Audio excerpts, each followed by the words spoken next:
Welcome to the म्यूर classes. नमस्कार, कैसे हो आप सब? हमने कल पढ़ा था प्रीएम्बल, आज हम पढ़ेंगे उसकी सिग्निफिकेंस के बारे में। अब सिग्निफिकेंस में क्या है कि प्रीएम्बल ना बेसिक बेसिक वैल्यू होल्ड करता है, ठीक है। पॉलिटिकली, मॉरली, रिलीजियसली हमारे कॉन्स्टिट्यूशन पूरा इसी के ऊपर बेस है।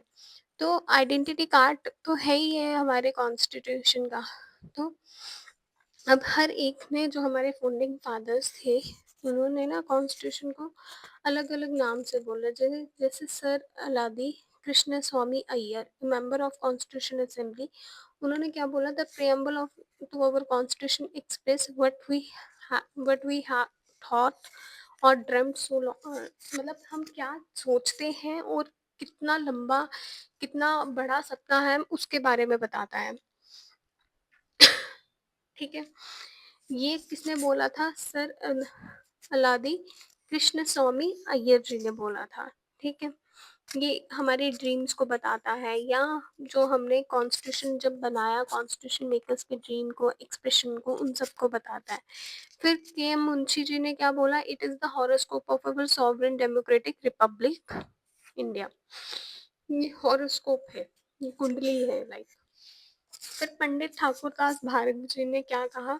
ये इतना इम्पोर्टेंट है, और उन्होंने उस इम्पोर्टेंस को इस तरह से सम अप किया: the preamble is the most precious part of the constitution, it is the soul of the constitution, it is a key of the to the constitution, it is a jewel set of the constitution, it is the proper yardstick and which one can measure the worth of the constitution। मतलब हम इससे, एक preamble से हम अपनी worth समझ सकते हैं पूरे कॉन्स्टिट्यूशन की, ठीक है। और ये क्या है? की है, एक ज्वेल है, एक बहुत प्रीशियस पार्ट है कॉन्स्टिट्यूशन का, और ये साउल है पूरे कॉन्स्टिट्यूशन की, एक आत्मा है। और प्रियम्बल के बारे में विजडम के ऑथर जो थे, ग्लोइंग ट्रिब्यूट, उन्होंने की नोट अपनी एक बुक में लिखा। उन्होंने कोट की थी, बुक का नाम था सर, पहले तो राइटर कौन थे? जो राइटर भी थे, इंग्लिश पॉलिटिकल साइंटिस्ट थे, सर अर्नेस्ट बेकर। उन्होंने अपनी पॉपुलर बुक में प्रियम्बल के बारे में बहुत कुछ लिखा है। उनकी बुक का नाम क्या है? Principle of social and political theory. In 1951 में उन्होंने ये बुक में लिखा था।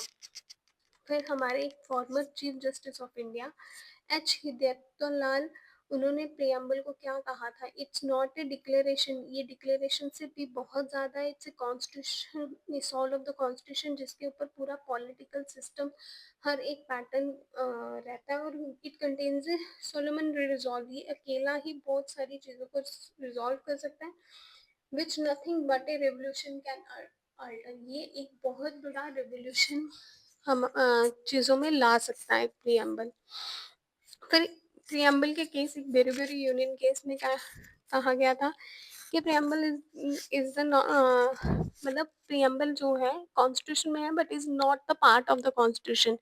बेरीबेरी केस आया था 1960 में। उसी के नेक्स्ट केस आया केशवानंद भारती का केस, जिन्होंने इस ओपिनियन को रिजेक्ट किया, और तब वर्डिक्ट क्या आई थी? Preamble is a part of the constitution. फिर एलआईसी ऑफ इंडिया का केस आया था 1995 में, जिसमें कहा गया preamble is an integral part of the constitution, कि प्रियम्बल जो है इंटेग्रल पार्ट है। उसके बाद जो है दो पॉइंट्स नोट थिंग्स नोट की गई कि preamble is neither source of power to legislature, ये कोई पावर सोर्स नहीं है लेजिस्लेचर के पास, और ना ही इसकी पावर्स को लेजिस्लेचर प्रोहिबिट कर सकता है।